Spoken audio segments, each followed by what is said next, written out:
Kita bersama dengan Kepala Pusat Riset Teknologi Reaktor Nuklir BRIN, Profesor Topan Setiadipura. Selamat siang, Pak.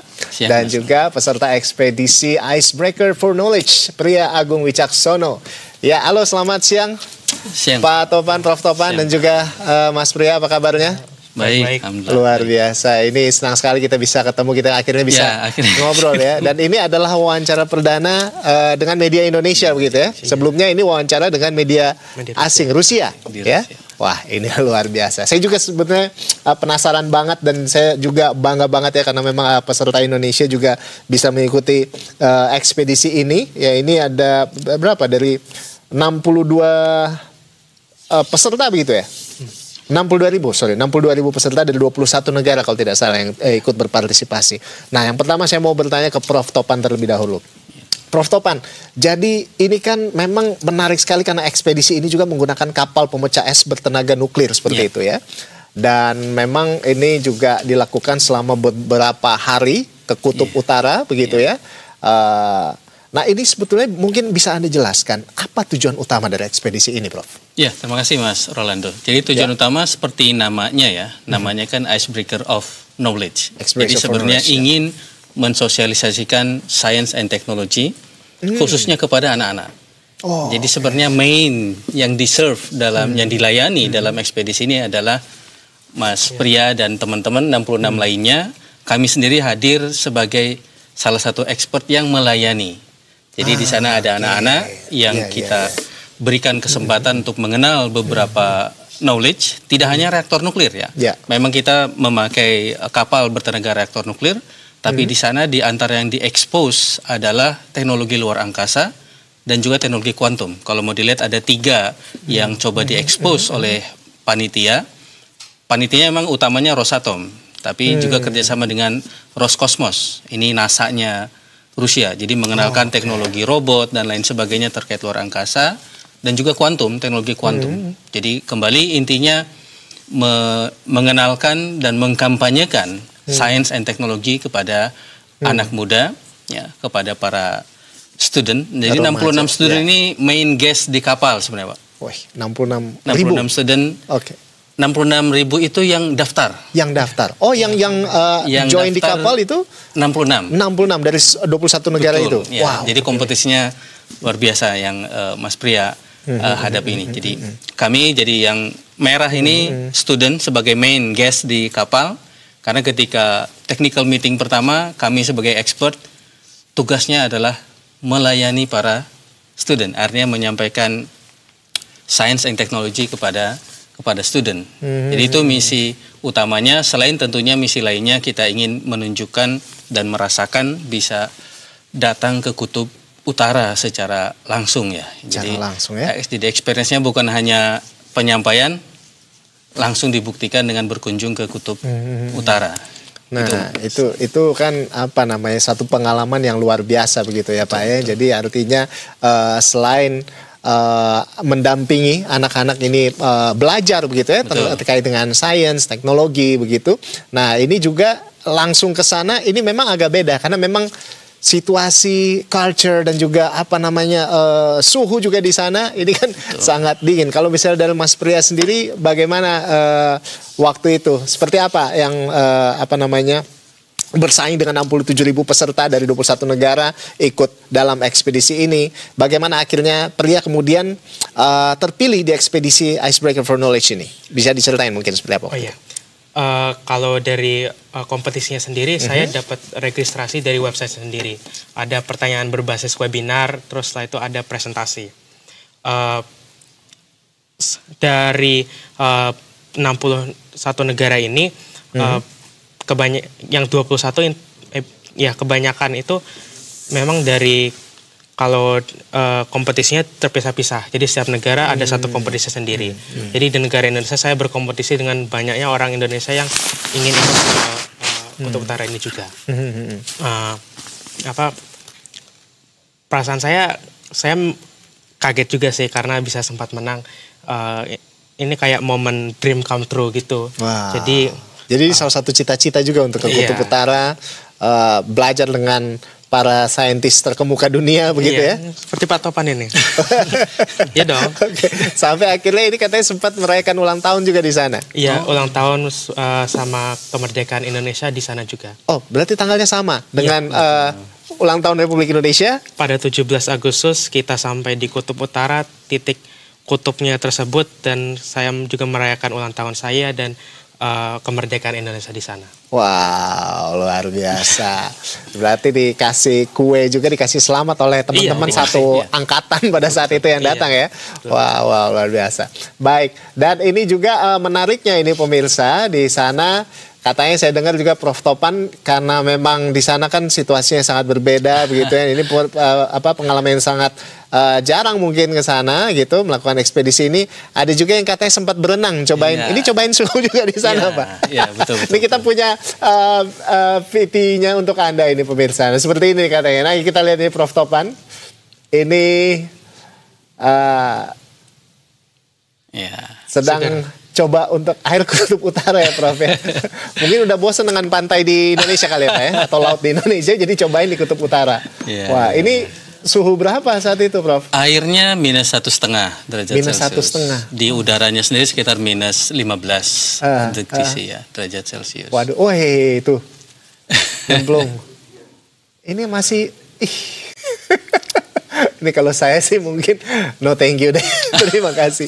Tapi kenapa itu sampai akhirnya mau cobain nyemplung di sana, Prof? Menarik. Pertama, dari cerita dan kita sebelumnya tentu melihat ternyata memang ada tradisi orang-orang yang pergi ke Kutub Utara untuk mencoba nyemplung di Kutub Utara tersebut ya. Dan ini ya bagi kita tentunya istilahnya saya sering bilang ke teman-teman, energinya itu energi kapan lagi. Jadi karena kapan lagi nih, makanya semua energi itu datang. Dan ini menarik sebenarnya, pengalaman yang luar biasa. Tentu sebelumnya kami khawatir, saya itu juga khawatir, wah gimana ya, ini minus 1,5 belum pernah kita mencoba air sedingin itu. Tapi akhirnya ya kita cari informasi, cari yang lain-lain ya. Dan ketika persis yang ada di video itu, setelah akhirnya saya meyakinkan, oke, saya mau nyemplung. Sempat ditawari sebenarnya, nggak usah nyemplung deh, masukin kaki aja. Minimal pernah bersentuhan langsung dengan air di kutub. Tapi ya istilahnya, wah kapan lagi lah nyemplung, kita beranikan. Nah, setelah memberanikan itu, ini sebenarnya menarik ya, mungkin kekuatan mental juga ya, Mas Rolando. Jadi setelah, padahal kita kan pakai kostum lengkap, itu di reminder beberapa kali harus pakai kostum lengkap. Tapi setelah memutuskan, oke, saya akan nyemplung, mulai buka jaket, sampai akhirnya pakai tali gitu ya? Iya, pakai kostum yang saya pilih ini kostum, ya akhirnya saya pilih kostum basket deh. Ya.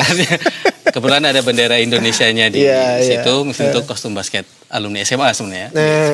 Jadi ada bendera Indonesianya. Sejak melepas baju itu kok nggak terasa dingin. Ya. Tapi aman kan waktu dites semuanya, jantung segala macam, aman. Darah. Jadi ya itu akhirnya tidak terasa dingin sampai nyemplung, terus terang feels good. Rasanya itu tidak kedinginan. Nah ini Mas, ya enak pokoknya rasanya. Nah sepertinya saya kalau misalnya ke sana saya harus nyemplung juga kali ya, Prof ya. Iya, tadi energi kapan lagi itu? Kapan lagi ya? Kapan lagi itu? Dan kalau boleh Mas Rolando, saya coba kaitkan tadi nuklirnya.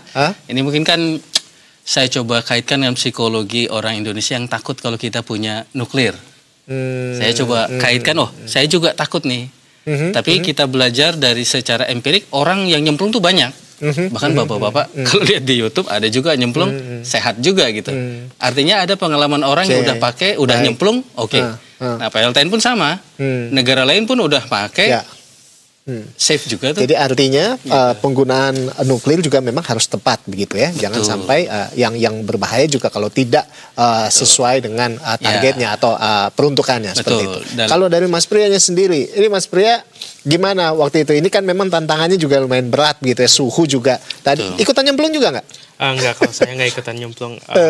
Nggak ada baju renangnya. Kelihatannya segar sih, tapi maksudnya nggak ada bajunya aja. Tapi untuk menghadapi suhu ekstrim pada saat itu lumayan bisa diatasi.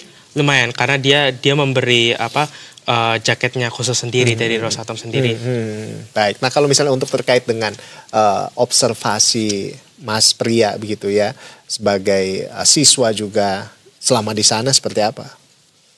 Observasi saya tuh selain ilmiah, ini juga edukatif, juga banyak edukasinya. Kita ada experience hands on, jadi langsung terjun kepada kegiatan ilmiah juga. Kita ada sempat ada tim yang membuat roket dan tim yang merakit rover di sana. Untuk persiapan mental sebenarnya nggak perlu banyak-banyak karena dia kan udah ngasih ya. Jadi memang tidak persiapannya nggak pingsan aja kalau udah menang. Iya. Nggak kaget ya. Baik. Tapi kalau menurut Pria sendiri, apa pelajaran terbesar yang ditemukan atau ilmu terbesar yang ditemukan selama berada di kapal ini selama beberapa hari? Ilmu yang paling signifikan menurut saya itu terbuka, karena Anda akan bertemu banyak sekali orang dari banyak negara, akan sangatlah diverse. Ilmu yang ditangkap itu bukan cuma ilmu nuklir, juga ada ilmu antariksa, ada ilmu kuantum komputer kalau nggak salah, ada teknologi fusi juga. Jadi yang ditangkap itu sangatlah banyak. Jadi tetap terbuka itu adalah ilmu yang paling penting untuk membuka jalan untuk ilmu-ilmu lainnya. Nah, baik. Selanjutnya saya mau ke Prof.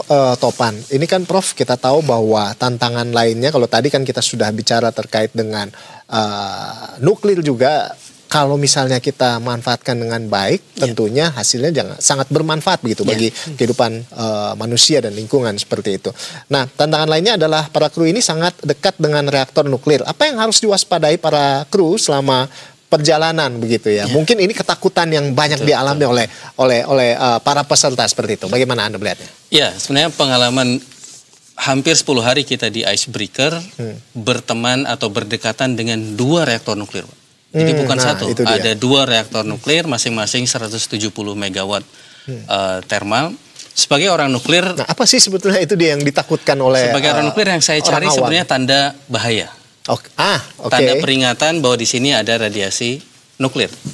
Terus terang ya, meskipun saya ya tentu tidak bilang-bilang saya nyari, tapi kan instingnya begitu. Di mana sih daerah yang memang dilarang? Ya, ternyata hampir seluruh wilayah yang bisa diakses itu saya temukan hanya 2 ya, dan itu di dek atas. Ternyata tempat untuk naik turunnya ngebuka reaktor. Jadi secara keseluruhan saya juga tanya, ternyata radiasi atau paparan yang dialami para penumpang itu sangat kecil, sama dengan di luar biasa, sama dengan background istilah kita. Dan ini jadi kembali secara safety perjalanan ini juga menjadi data empiris ya. Saya orang reaktor tentu sempat kunjungan ke PLTN, tapi tidak pernah berdekatan beberapa hari di reaktor nuklir tersebut. Dan ini memang dari sisi desain reaktor dibuat sangat aman ya. Infonya itu sampai ada 3 layer.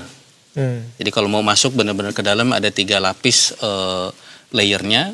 Hanya yang menarik kan itu bisa dibangun dalam konstruksi kapal yang boleh dibilang kecil ya Pak. Ini kapal kan hanya panjangnya 160 meter, ya totalnya lebarnya 30-an meter, tapi ada 2 reaktor nuklir dan ada 66 anak-anak, karena biasanya di nuklir anak-anak ini lebih khusus. Artinya paparan ke mereka harus lebih kecil lagi gitu. Dan ada orang dewasa 60, jadi yang mendampingi 60, anak-anak 66, dan krunya banyak. Dan jadi ini alhamdulillah menjadi bukti langsung bahwa ini aman. Dan ini bukan yang pertama Mas Rolando.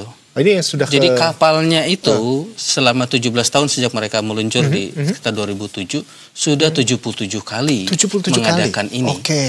Dan tidak ada memberikan edukasi begitu kepada dunia begitu terkait hal ini. Pada dunia selain tugas utamanya. Jadi tugas utama kapal ini sebenarnya istilahnya komersilnya kapal ini kan nganter tangki minyak sebenarnya. Tapi ada turismenya dan ada edukasinya. Edukasi juga di sana. Itu 77 kali. Dia 77 kali mengantar seperti kita. Dan everything semuanya smooth aman ya. Dan ini ya. Jadi artinya mungkin ini pesannya memang sudah nyampe begitu kepada dunia bahwa reaktor nuklir terkait dengan tenaga nuklir ini sebetulnya aman begitu ya. Sesuai dengan penggunaannya. Baik, Mas Pria. Jadi ini ya karena memang ini sepertinya ini karena waktu kita nggak banyak, Mas Priya mungkin bisa kasih pesan begitu bagi teman-teman sesama pelajar, siswa begitu atau generasi angkatannya terkait dengan hal ini, terkait dengan bagaimana Anda begitu mencintai sains dan juga terkait dengan ekspedisi ini. Silakan. Pesan utama saya itu untuk semua pelajar seperti saya itu tetap pikirannya terbuka, tetap open minded. Dengan begitu akan banyak jalan yang terbuka, banyak rute yang terbuka, dan akan banyak opsi di nanti hidup kalau pemikirannya open minded gitu. Itu sih. Jadi artinya memang jangan melewatkan setiap kesempatan-kesempatan ini gitu ya. Bahkan untuk belajar sampai ke kutub utara sekalipun, tentunya kita bakal banyak melihat banyak hal dan pikiran kita terbuka terkait banyak hal. Terutama salah satunya mengenai reaktor nuklir ini, pemanfaatan yang baik akan menjadikan sesuatu yang baik juga untuk bumi. Baik, terima kasih Prof. Topan dan Mas Priya sudah bergabung bersama kami di Berita Satu Siang. Selamat siang dan salam sehat selalu. Dan baik pemirsa, kami akan kembali usai jeda. Tetap bersama kami di Berita Satu Siang.